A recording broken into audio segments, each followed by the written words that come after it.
जय श्री कृष्ण। आप सभी का दिन शुभ हो। कान्हा जी की कृपा आप सभी पर सदा सर्वदा बनी रहे। आज आप सुनेंगे कार्तिक मास महात्म्य में अध्याय। आज के अध्याय में आप सभी सुनेंगे भीष्म पंचक व्रत की विधि एवं महिमा का वर्णन।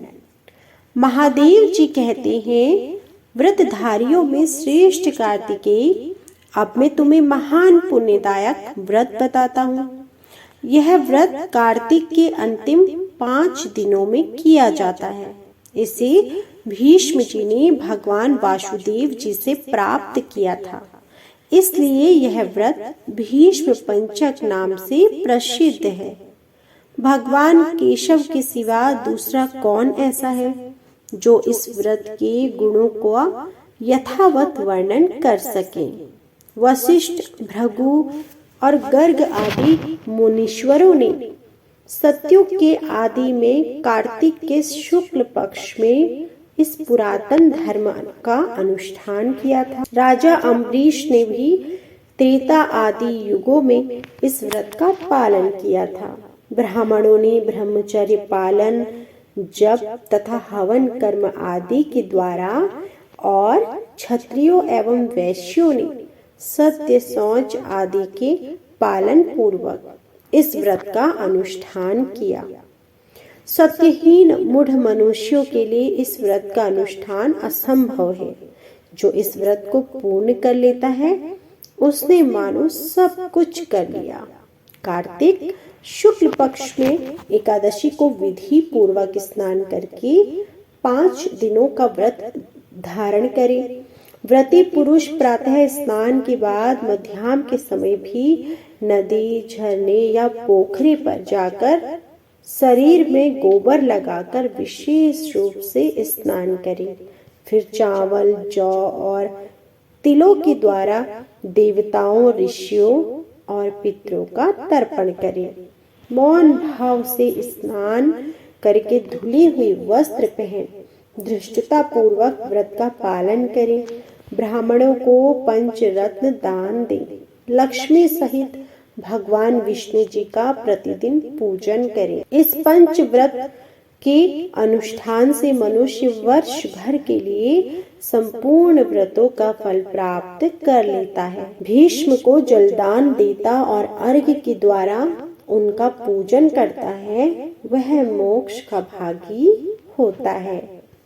जिनका गोत्र व्याघ्रपद और प्रवर सांकृत्य है, उन सनातन राजश्री भीष्म के लिए यह जल समर्पित है, जो वसुओं के अवतार तथा राजा संतनु के पुत्र हैं। उन आजन्म ब्रह्मचारी भीष्म को मैं अर्घ्य दे रहा हूँ। तत्पश्चात सब पापों का हरण करने वाले भगवान श्री हरि का पूजन करें। उसके बाद प्रयत्न पूर्वक भीष्म पंचक व्रत का पालन करना चाहिए। भगवान को भक्ति पूर्वक जल से स्नान कराएं। फिर मधु, दूध, घी, पंचगव्य, गंध और चंदन मिश्रित जल से उनका अभिषेक करें। तदंतर सुगंधित चंदन और केसर में कपूर और खस मिलाकर भगवान के विग्री विग्रह पर उसका लेप करें। फिर गंध और धूप के साथ सुंदर फूलों से भगवान श्री हरि की पूजा करें तथा उनकी प्रसन्नता के लिए भक्ति पूर्वक घी मिलाया हुआ गूगल जलाएं। लगातार 5 दिनों तक भगवान के समीप दिन रात दीपक जलाते रहें। देवादिदेव भगवान श्री विष्णु को नैवेद्य के रूप में उत्तम अन्न निवेदन करें। इस प्रकार भगवान का स्मरण और उन्हें प्रणाम करके उनकी अर्चना करें। फिर ओम नमो वासुदेवाय इस मंत्र का 108 बार जाप करें तथा उस षट्क्षर मंत्र के अंत में स्वाहा पद जोड़कर उसके उच्चारण पूर्वक घृत मिश्रित तिल, चावल और जौ आदि से अग्नि में हवन करें। सायंकाल में संध्या उपासना करके भगवान गरुड़ ध्वज को प्रणाम करें और पूर्णतः मंत्र का जाप करके व्रत पालन पूर्वक पृथ्वी पर शयन करें। इन सब विधियों का 5 दिनों तक पालन करना चाहिए। एकादशी से सनातन भगवान ऋषिकेशन का पूजन करके थोड़ा सा गोबर खाकर उपवास करें। फिर द्वादशी को व्रती पुरुष भूमि पर बैठकर मंत्रों उच्चारण के साथ गौमूत्र का पान करें। त्रयोदशी को दूध पीकर रहें और चतुर्दशी को दही भोजन करें। इस प्रकार शरीर की शुद्धि के लिए 4 दिनों का लंघन करके 5वें दिन स्नान के पश्चात विधि पूर्वक भगवान केशव की पूजा करें और भक्ति के साथ ब्राह्मणों को भोजन कराकर उन्हें दक्षिणा दें। पाप बुद्धि का परित्याग करके बुद्धिमान पुरुष ब्रह्मचर्य का पालन करें।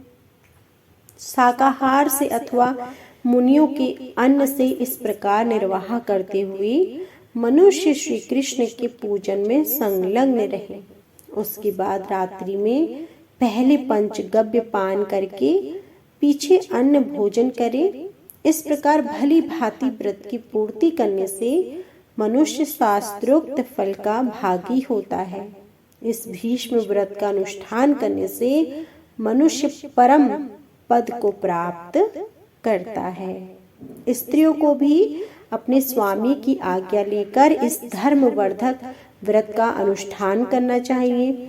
विधवाएं भी मोक्ष, सुख की वृद्धि, संपूर्ण कामनाओं की पूर्ति तथा पुण्य की प्राप्ति के लिए इस व्रत का पालन करें। भगवान विष्णु के चिंतन में लगे रहकर प्रतिदिन बलि वैष्णदेव भी करना चाहिए। यह आरोग्य और पुत्र प्रदान करने वाला तथा महापातकों का नाश करने वाला है। एकादशी से लेकर पूर्णिमा तक जो व्रत है वो इस पृथ्वी पर भीष्म पंचक के नाम से विख्यात है।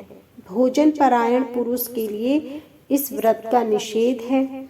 इस व्रत का पालन करने पर भगवान विष्णु शुभ फल प्रदान करते हैं। महादेव जी कहते हैं, यह मोक्षदायक शास्त्र अनधिकारी पुरुषों के सामने प्रकाशित करने योग्य नहीं है। जो मनुष्य इसका श्रवण करता है वह मोक्ष को प्राप्त होता है। भगवान श्री कृष्ण कहते हैं, देवादिदेव भगवान शंकर ने पुत्र की मंगल कामना से यह व्रत उसे बताया था। पिता के वचन सुनकर कार्तिकेय आनंद मग्न हो गए। जो मनुष्य भक्ति पूर्वक इस कार्तिक मास महात्म्य का पाठ करता, सुनता और सुनकर हृदय में धारण करता है, भगवान विष्णु के लोक में जाता है। इस महात्म्य का श्रवण करने मात्र से ही धन, धान्य, यश, पुत्र, आयु और आरोग्य की प्राप्ति हो जाती। तो यह थी आज की संपूर्ण कथा। इससे आगे की कथा आप हमारी अगली वीडियो में जरूर सुनिएगा। कथा पसंद आई हो तो प्लीज वीडियो को लाइक कीजिएगा। कमेंट बॉक्स में जय श्री कृष्ण जरूर लिखिएगा। जय श्री कृष्ण।